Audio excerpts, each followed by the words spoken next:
Okay, so that's Sock Peep Slot from Nora Rhoda. This is a kind of a well-known tune, and sometimes you might hear it with a slightly different note on the B part, which I'll show to you. But I'm going to play it for you slowly now, and so you can play along. How's that coming along? How did it come out, Nicole? Are we okay? I think it sounded all right. Everybody else, how did it sound for you guys? Sounded okay? Okay, I'm good. seeing a lot of thumbs up. Okay, that's great to know. Thanks. All right, here we go. So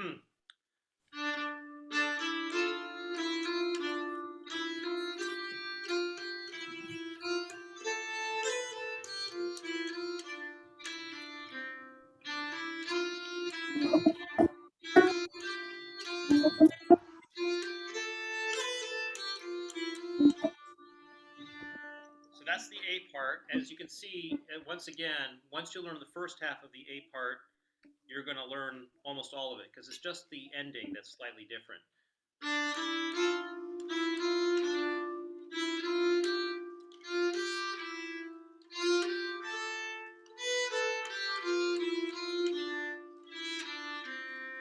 That's the first half.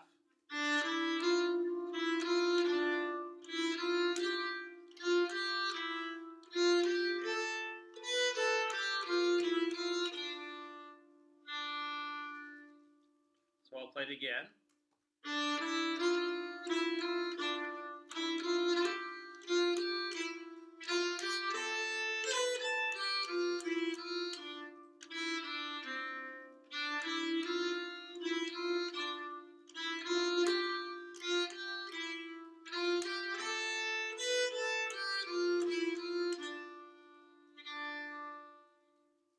How's that working? Is there any comments? Anybody have anything? That's sounding okay? Do you want me to play it again, or do you want me to go on? I'm seeing some nodding. I'm seeing some go-ons. Go on? Go on? Yes, go on? Okay, going on. Okay, the B part's a little bit more complicated. It goes like this.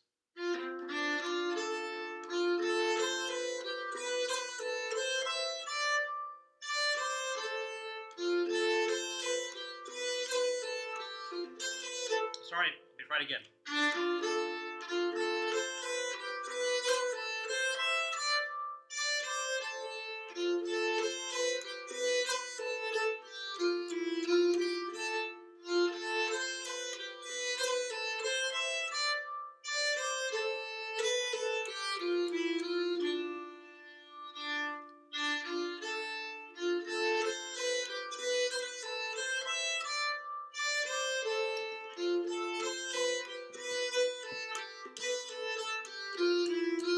So let me get that one little part there. It has two A's.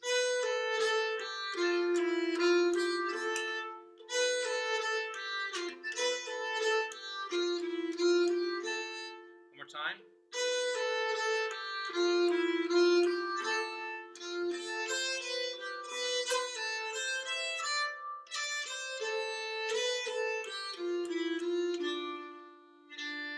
And sometimes, just to let you know, sometimes in this part, there is a note. The F can sometimes be played as an F sharp.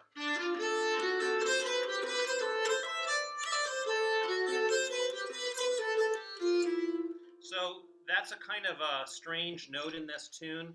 They sometimes, in Swedish music, you actually have blue notes, which are notes that are in between the tone. It might be not quite an F or not quite an F sharp. It's somewhere in between. And in this particular piece, you might find that that F might be a blue note. And I can't do blue notes on a nickel harpa, I'm afraid, because I have only the tangents that allow me the notes. But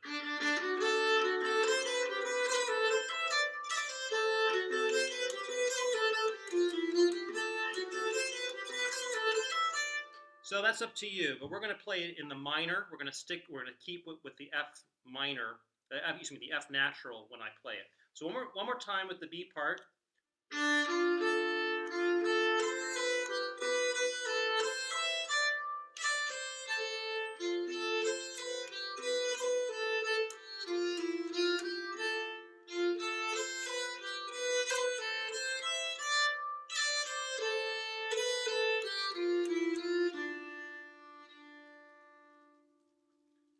Are there any questions with that? Any comments, Nicole? Nothing in the chat yet. Okay. If you have any questions or any comments, you can please go ahead into the chat, and Nicole will pick them up.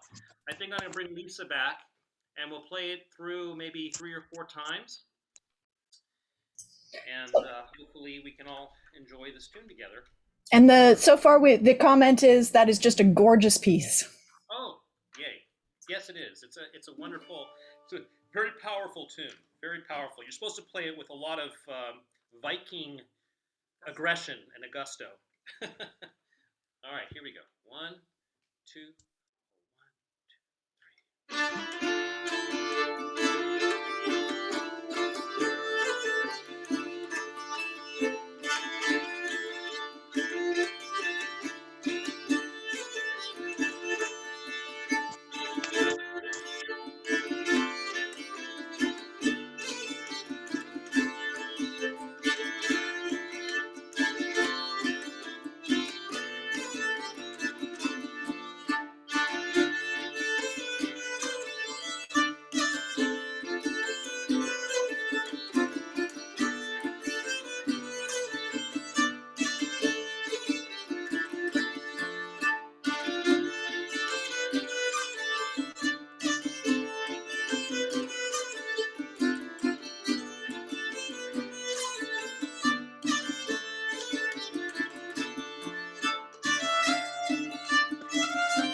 Time.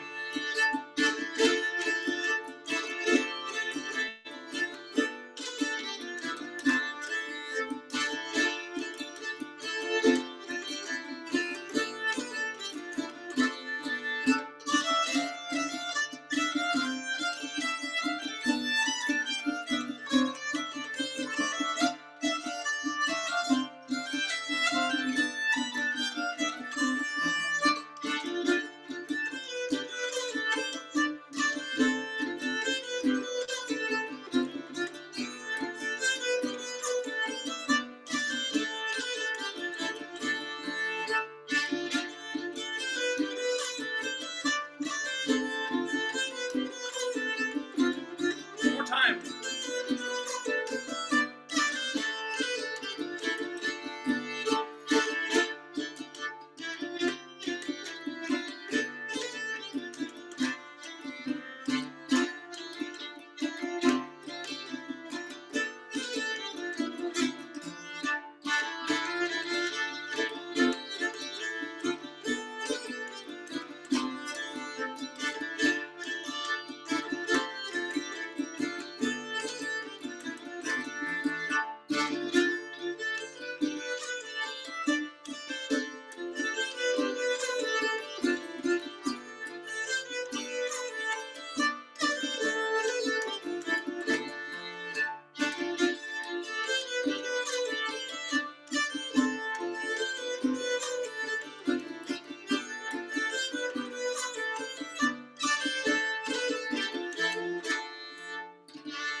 Right. Awesome. There was one question in the chat, and that was, are you adding hammer-ons? Yes. Okay. That I kind of was suspecting somebody would ask about that. So let me show you a little thing. I'm adding a little bit of a kind of a Swedish ornament to the tune. So you see the bones of the tune in the music. That's sort of the basic structure, the basic melody, and then of course we add ornaments. And on this tune, I kind of go. So I add this sort of grace note before, right there, right on that note, that F. I am adding these sort of very long grace notes. And one of the things about Swedish music and the grace notes is that the grace notes can be so long, it almost sounds like it's an actual note in the music, but in fact, it's an ornament. So unlike Irish music, where the grace notes can be very fast and very quick, they're almost like 64-second notes. These are almost like they're almost as long as eighth notes.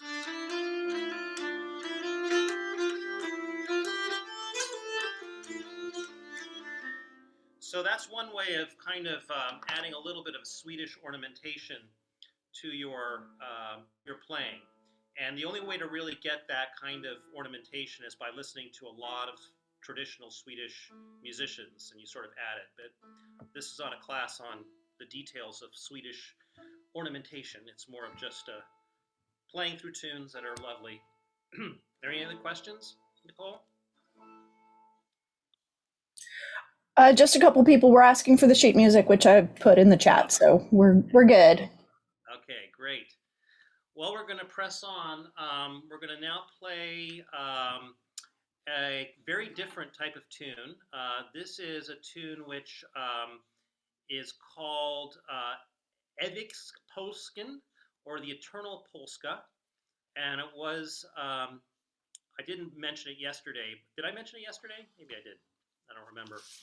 Nope. But it was put in, it is in the early part of the library in the 2013 or 2014. I tuned to A because the next one was going to be LA. So back in D. I got to go back. Okay. Well, she's going to go back and retune. This tune is kind of a very simple tune, but it's a little bit more what I would call kind of a Baroque sounding tune. A lot of the Swedish folk music has a sort of a very old Baroque sound to it. And it's a very sweet little tune. It's called you'll find out why it's called the Eternal Polska. It's that it almost feels like it can never end in terms of. Lisa's going to tune up just real quickly here. Sorry, I went out of order.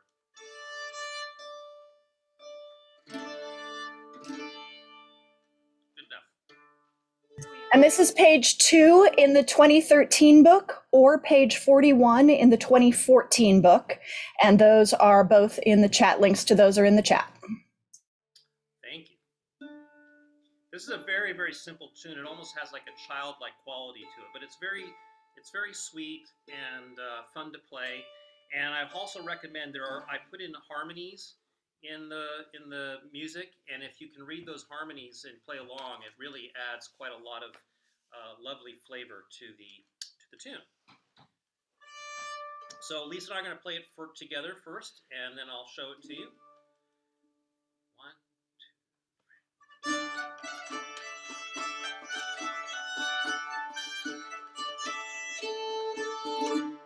Nigel.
as you can see, if you're reading the music, that you can't end on the B part. There's no way to end on the B part. You have to end on the A part, and it's a little joke. So obviously, it feels like you could never end this piece. But anyway, we ended on the A, and it's such a simple little tune with a beautiful, lovely melody. It's very easy to play. So I'm going to go play it slowly for you first. Again, it's a polska, so or a polonaise. It's in 3, with the slight emphasis on the 3 and the 1. So 3, 1, 2, 3, 1, 2.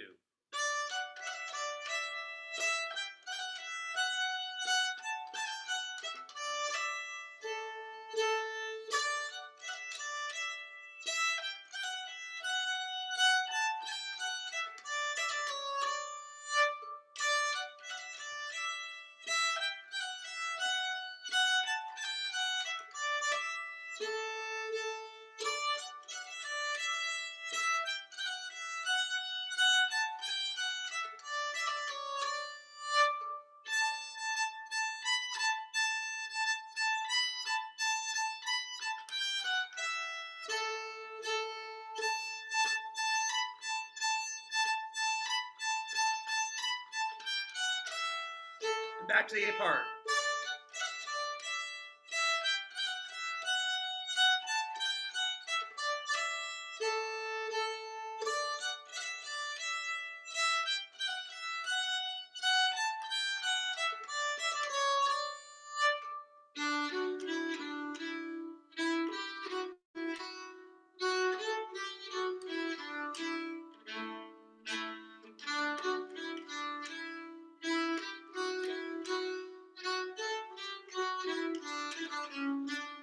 B part.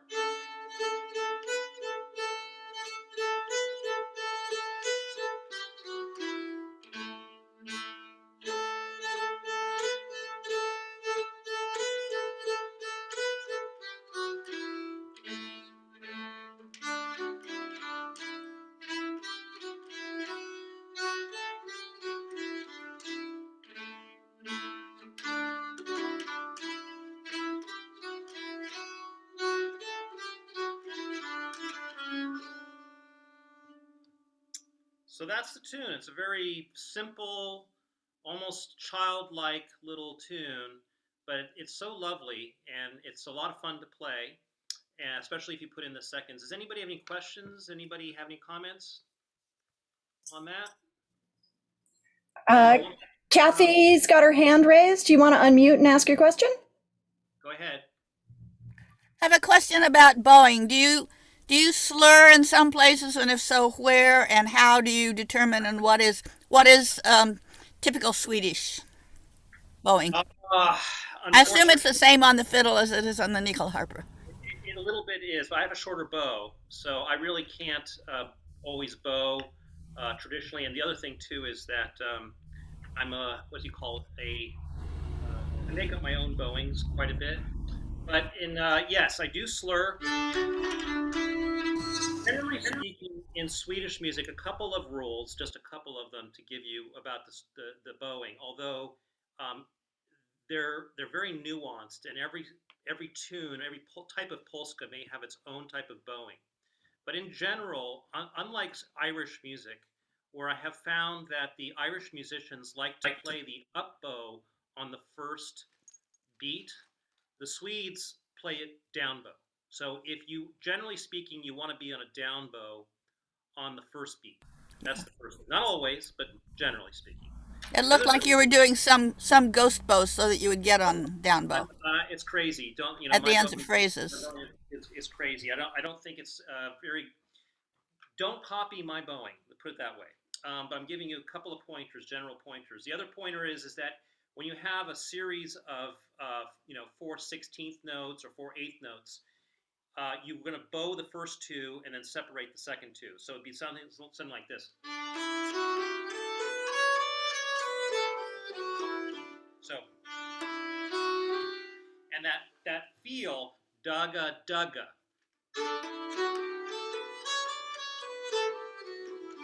That gives it a little bit of a Swedish sort of that Dugga, dugga, dugga, dugga. That gives a little bit of a Swedish. It's almost like the second two notes are, I don't know how you call it. There's an emphasis and a shortness to them. But in generally speaking, um, you know, different polskas. We're only playing a certain kind of polska right now. This is a straightforward polska. But in the other types of polskas, which get more complicated, the bowing is very, very important. We're not playing any of those in this workshop, so you have to go to talk to Olaf about Okay. those for those kind of polskas. And that pattern of two slurs, a slur and two Separate. singles. That's regardless of the time signature. Yeah, I would say that is, especially like in that other tune, the very first tune we played. That right there. That da dum. That gives it that sort of Swedish feel. Oh, what strum pattern rhythm is accompaniment? Good question. Lisa is going to give you the go-to pattern for polskas in playing. Now, polskas are the 3/4 rhythm, and you have to get that pulse 1-3-1. There it is. Dum dum dum dum dum dum And dum. occasionally, bass. 3-1-2, 3-1-2, 3-1-2, 3-1. So that's if you can follow that rhythm, or if you can get what she just did, that really will help go a long way towards making the music sound a lot more of that polska type of rhythm. It's flexible too, because you can be double timing it. You could be leaving gaps in it. I try to change it up all the time, but no straying away from that. And 1-2-3-1-2, 3-1-2, 3-1-2, 3-1-2, 3. All right. Any other questions in there? Well, let's push on then, and let's play this tune a couple more times. Maybe let's do it like 3 or 4 more times. And as I said, if you guys have the music and you see those harmonies, that's great to play. It'll add a lot to the color of the music. but we won't get to hear it. But you won't get to hear it from me because I'm playing the melody. Okay, here we go. 1, 2, 3.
recording ending.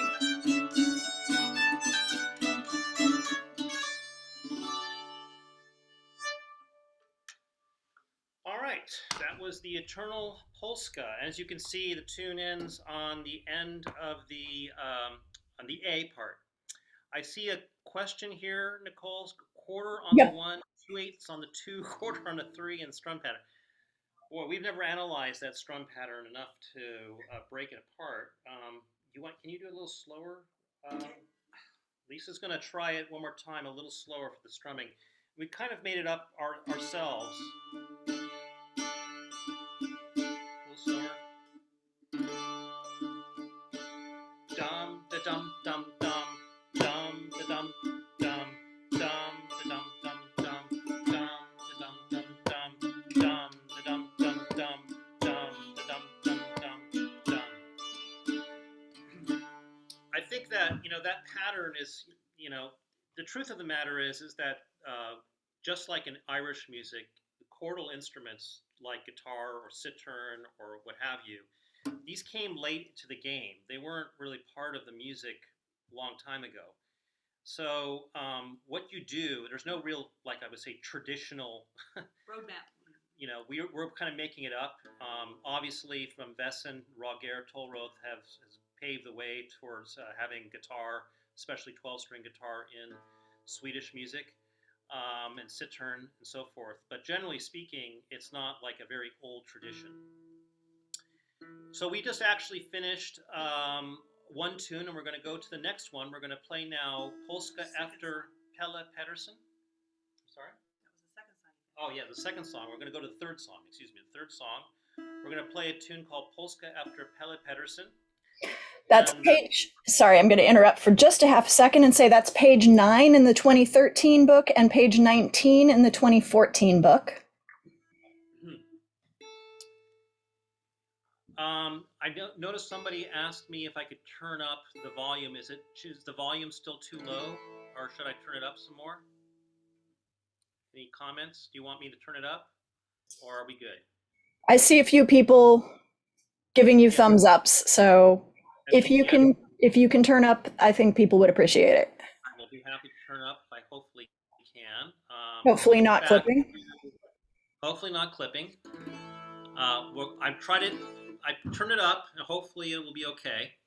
So this is another Polska, another slang Polska. This was actually written by a clarinet player, and it's a little different because it's an A major. It's we play a lot of times in G and D, and this tune, once again, I can only emphasize about it is that if you don't think about it, if you hear it for the first time and you're not familiar with Swedish music, you might think that it is a tune in 4/4 that's crooked, but it's not.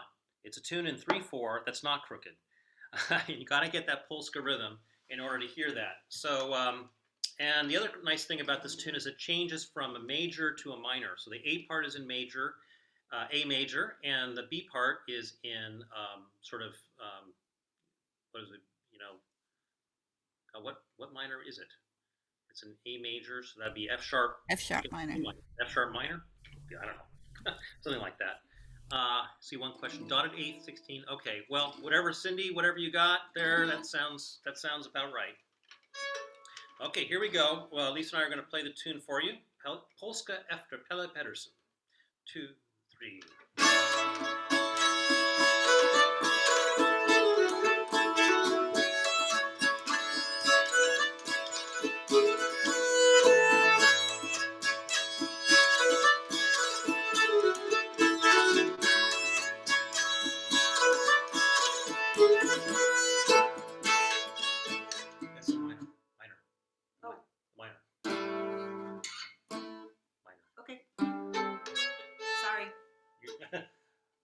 Yeah. From the top or from there? From the B part. Okay. No, that's not.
So that was Pelle Pedersen.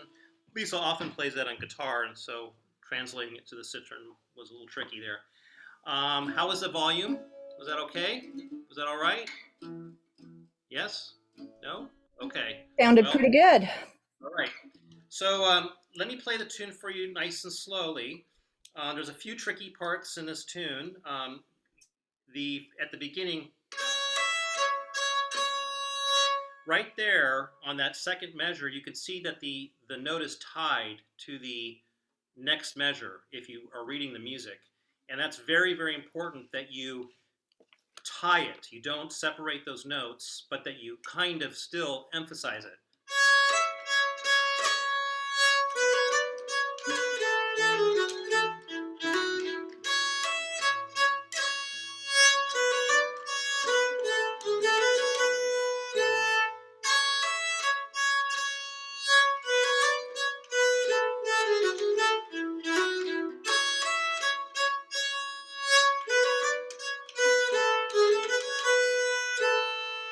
So let me try it again. I'll play a little bit slower.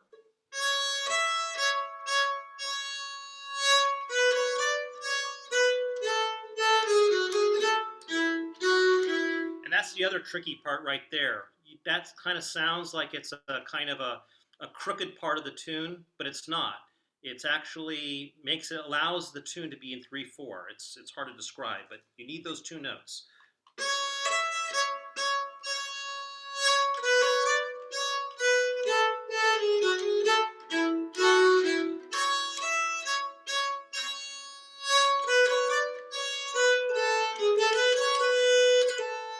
Could I explain bowing for phrasing, please? Nope, afraid I can't.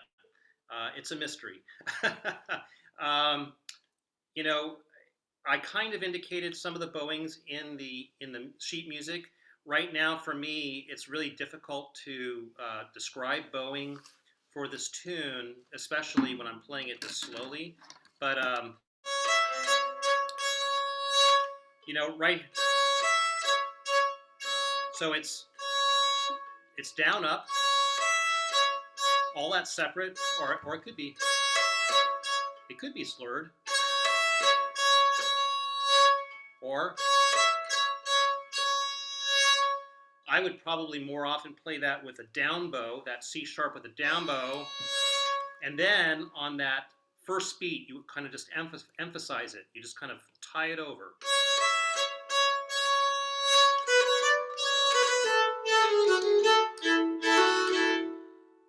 So I don't know if that's sort of the best I can do in terms of describing the bowing. But pushing on, let me play it one more time.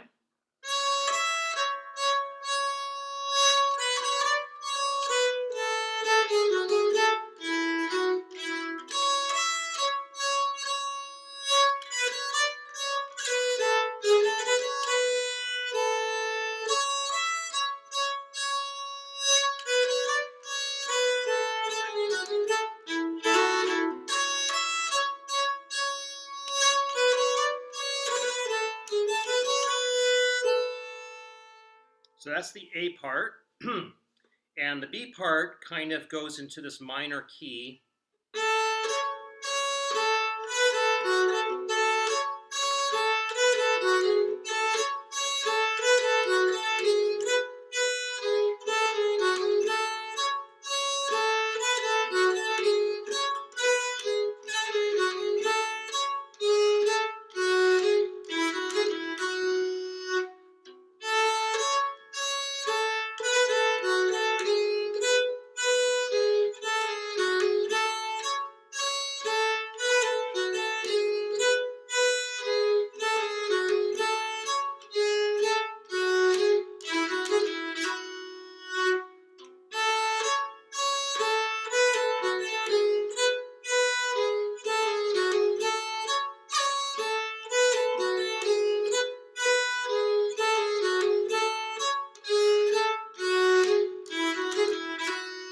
So on that tune, just to make sure, I mentioned the bowing. This is a kind of an exception or a different bowing. I would definitely say that on the this one part, on these little 16th notes, you would slur the first two and slur the second two.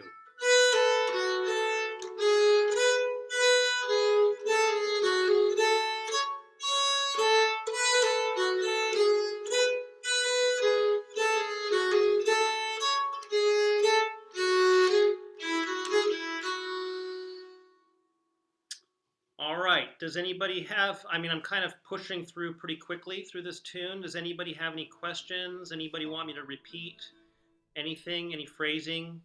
You guys kind of have it for the music? I see a nice tune in the comments. Okay. It's a really pretty, very wonderful. And an all good. Looks like Kathy's got her hand up. Kathy, you have any questions? You probably wouldn't slur the 16th notes in the last measure, though, or would you? To be honest with you, I may sometimes and sometimes not. It's not, it's the feel of, you're right, that the bowing is going to really make a difference to the feel of the song, but it doesn't mean necessarily that we play it exactly the same way every single time. So I would say that I would probably do it half the time and sometimes not. Okay. Just to make it sound Swedish, that's all. Yeah, just make it sound Swedish, whatever that is. All right. Thank you. Come back and we'll play this.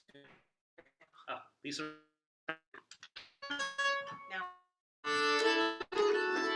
Okay, everybody, we're going to play it through about 4 times. Beautiful, beautiful tune. Here we go. 1, 2, 3.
Awesome. Pelle Pedersen. That's a really sweet tune. But not sweeter than this next one. Not sweeter than the next tune that we're about to play. We're going to play the anthem of Lark, the tune that we have to play at least once, if not a dozen times. So we're going to do Drummond. And this tune is on the 2013 part of the library. And Page 19. Thank you. It was written by a friend of mine, Freddie Fredrickson, who actually is a great Cittern player, and he writes a lot of great tunes. He's very well known throughout Sweden for writing really great tunes, and he's with the band Blå Bergens Borduner, the Blue Mountain Drones, and they're a great band. They have a couple of albums out, and I highly recommend them. They have a lot of bagpipes, Swedish bagpipes in this tune. So this is a tune that he wrote, and it has sort of a mixture of Irish feel to it with Swedish feel to it. And he wrote it, he wanted to go to Ireland but didn't make it, and so instead of going there, he wrote the song, which was a dream of Ireland. I'm dreaming of going to Ireland, but then he just shortened it to just the dream. And this is a tune that's this kind of plays itself. You've never, even if you've never heard it before, it just flows out of your fingers almost as soon as you hear it. You say, "Oh yeah, I know this tune." It's so easy and so pretty. I hear your tuning. Yeah. Okay. So I think we're just going to play it through a couple of times. I may show it a little bit, but I'm sure you'll all be familiar with it. It's a nice slow tune.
So we're going to play that a few more times. I just wanted to, before we do so, does anybody really want me to go through that tune, playing it any slower?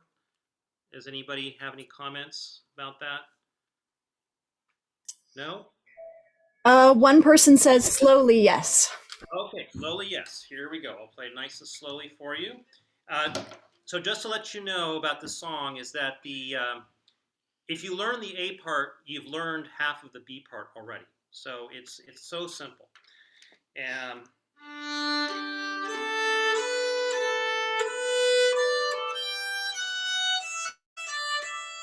that's the beginning of the A part.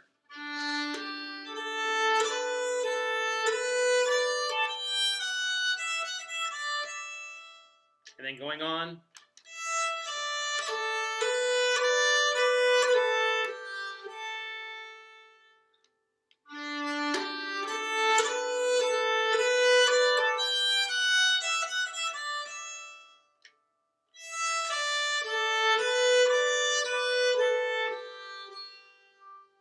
Once again.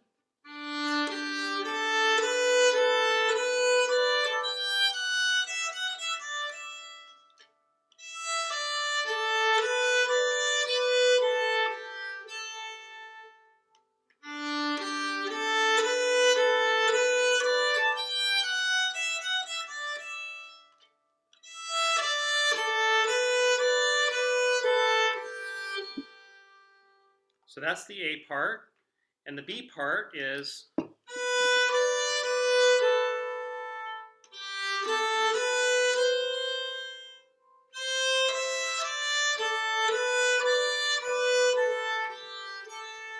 And then we go back to the A part.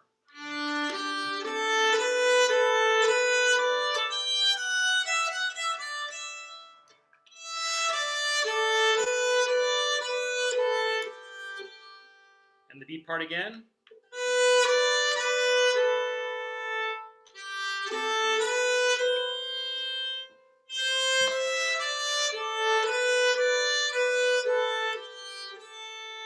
And back to the A part.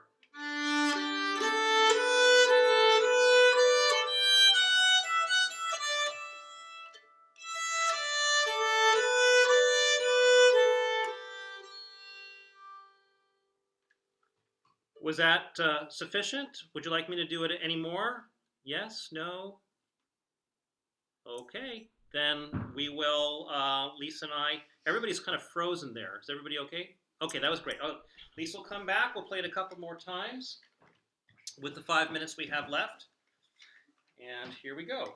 1, 2, 3.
Last time.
All right, there you have it.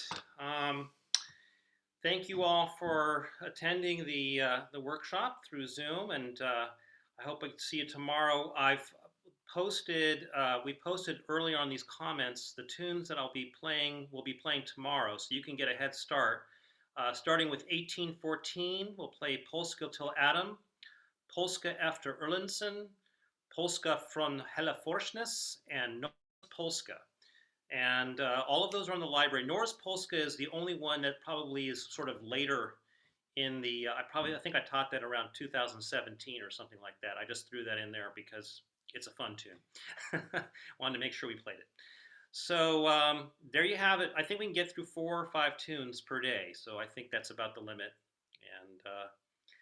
And thanks you all for showing up, and I'll look forward to seeing you tomorrow. And if there's any questions or any comments that can improve, that makes the experience that I can improve the experience for you, let me know. Let Nicole know, and she can communicate that to me, and I'll try to make it better as we go along. All right, everybody. Thanks a lot. And lots of thank yous and beautiful tunes and wonderfuls in the chat in case you can't see them at the moment. So thank you so much, everybody. Thank you, Aryeh. Thank you, Lisa. Welcome. Thank you. Awesome. All righty. We'll see you tomorrow. Take care, everybody. Hello and goodbye. I hope it was a great workshop. Hi, Ariel. Thank you. And we'll hand it over to Yael for improv. Hey, Nicole, you and I are in the same place. We're both in the Mendocino Woodlands. Look We at us. totally are. Although it looks like you're in Camp 2 and I'm in Camp 1 right now. Well, I normally live in Camp 2, so you betcha Well, that's where so do I, but This scene is very close to where I usually put my tent. So welcome to Camp 2. oh, so you get to hear the guidas all the time. Lucky Yeah. you, where your tent is. And the mosquitoes from the stream and all those good things. All right. If you're here for improv, welcome, welcome, welcome. Stick around. And it is improv theater. I should make that clear. That is one thing I found out yesterday, that in the schedule it just says improv, and some